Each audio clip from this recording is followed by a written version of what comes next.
It's time for us to take a look at some of the headlines on our dailies, making the rounds. And of course, we'll be doing these alone. I have my co-anchor here with me, Anuoluwapo Stevens.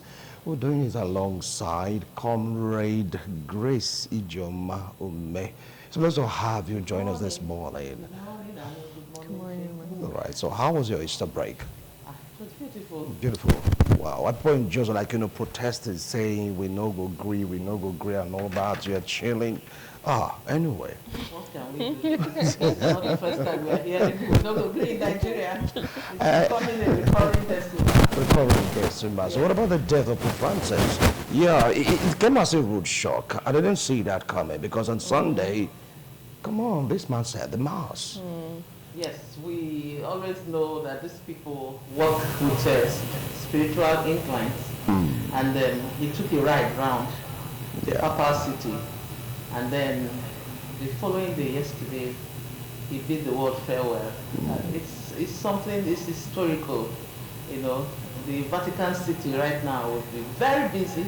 It's a beehive of activities. So many people are warming up to go to Rome and pay their tributes. Right, and let's not also forget he has been sick for a while now, fighting with pneumonia. Yes. And he just recently came out in March, and I mean, he has fought with death twice. So I feel like he's a strong man, you know, and at 88, he has done well for himself, really.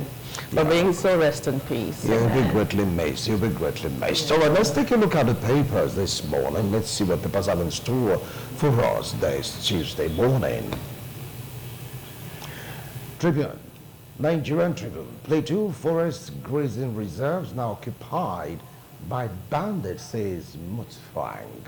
There's a governor complaining. Plateau Forest grazing reserves now occupied by bandits. Now that is a screamer to disquiet in APC over Tinubu's deal with Kwankwaso, politically inclined, so to speak. Let's take a look at the Plateau Forest grazing reserves occupied by bandits. This is talked about by the governor, the sitting governor of Plateau State, Grace. Yes, if you ask me, I will say this is a beautiful thing happening. For real? Not the occupation Beautiful. now. Okay. Not the occupation, but the crying out by the governor. Right, okay. It's let me also borrow the word I used earlier on the Pope's demise. It's also historical because oftentimes you don't find the governors in the north crying out. I don't know whether they are being protective of their own or, you know, being, I think the word should be overprotection of their territories. But now a governor is crying out that their forest reserves are being occupied by bandits. And they know that most of these bandits are also from their own extraction, so to speak. And then he's crying out, and some other states are also crying out. That's something good happening, and maybe it's a time to take a decisive action on the issue of insurgents and bandits, or killer herdsmen, like they call them, and all those people who are terrorizing states and causing mayhem here and there. So the crying out is what I commend, not the occupation of the forests. All right. Yes. All right. And over now to you. All right, let's turn our attention over to the next newspaper up for review this morning. And the next one we'll be reviewing at this point would be the Daily Independent newspaper. The major headline regarding the economy says, as part itemized benefits of 23.2% petroleum import drop to economy. Other interesting headlines this morning, NNPCL cuts petrol price to 880 naira per liter in Lagos, 935 naira in Abuja. Well, still on the front page of the Daily Independent this morning, protest in Jos over Plateau killings. And another major headline on the Daily Independent says 13 insurance firms may lose license over incoming new insurance act. And finally, on the Daily Independent, Tinubu arrives Abuja after visit to France. Well, welcome back, Mr. President. Which of the stories would you want to react to this morning? First of all, I want to welcome back Mr. President. Right. The man is back. He heard the call of Nigerians. Please come back home. I bet his presence hasn't made much difference, but then He's back, and that is No, what he is important. just came back yesterday. So let's see if his presence is going to Make make any difference this time? And then the issue of the petroleum price drop, you know, Dangote is the arrowhead, and its fuel dropped, and there's so many petroleum marketers are crying out. I don't know how they are going to reconcile this, because it's likely that we are going to be seeing some queues at the filling stations with this crying out by marketers, you know. So we should all prepare and anticipate for issues around buying fuel to fuel our cars and all that. This is something that happens every time, and it's something that borders on political will to do the right thing, you know, to open the space for others to come in, to avoid monopoly, as it were, you know. So I pray that one day another big shots like Dangote will arise somewhere, or 2, 3, 4, 5 of them.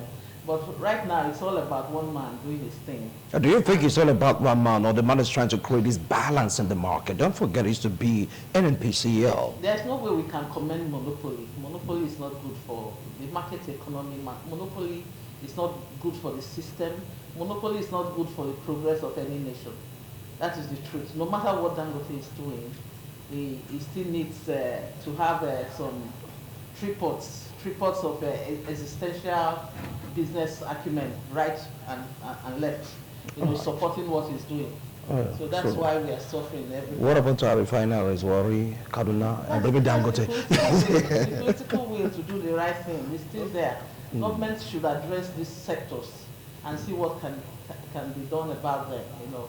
But right now, it's just like, let's see what Dangote will be doing for our nation. Okay. And other nations who are depending on us. Let's take a look. Let's take a look at the next paper right now. As we go through the headlines, Daily Trust, Kano, Katsina, Jigawa gets to our power supply daily. Small businesses suffer losses. Catco blames outage and system upgrade. Pope Francis, what happens when a pope dies? 137 cardinals to choose new pontiff. Ijoma. The Kano, Katsina, Jigawa, just to our power supply We are daily. celebrating 2 hours. We are celebrating 2 hours in boy. this state that I mentioned, and it's very funny. I saw it while coming in when it cropped up on my phone. Kano, Katsina, Jigawa celebrate 2 hours. I was like, what's happening in this country? 2 hours of power supply out of 24 hours, and we are making it a very big news. That's to show you how far gone we are in terms of our power debacle. It's not easy surviving like this. No country can survive like this. Even Ghana here, I hear that they have lights almost 24 hours.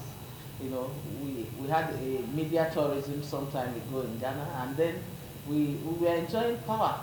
And there was an announcement later one of these 7 days where they told us that we are going to have a shortfall in electricity supply. It was announced, and everybody prepared for it right here in Ghana. So look at Nigeria, giant of Africa, and we are still tottering like spaghetti legs. 2 hours. 2 hours, and we are talking about it. It's not something nice at all. I just hope that with the arrival or return of the president, that some of these critical issues Comrade, comrade, what has president got to do with 2 hours power supply?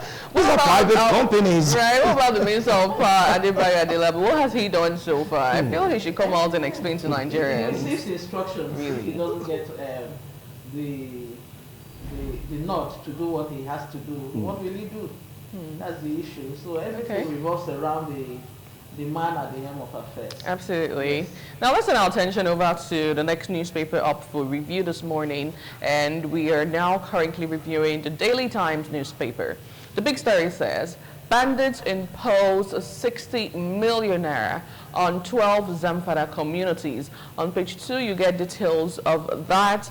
And also on the front page of the Daily Times this morning, after 19-day European trip, Tinubu returns to Nigeria. But I want us to react to the major headline this morning. I remember there's a time Nuhu Ribadu came out to tell Nigerians to stop paying kidnappers ransom, that is the reason why we're where we are today. And then I think the next week, or was it that same week on Friday, his Hilux got stolen. Now, you want to react to that?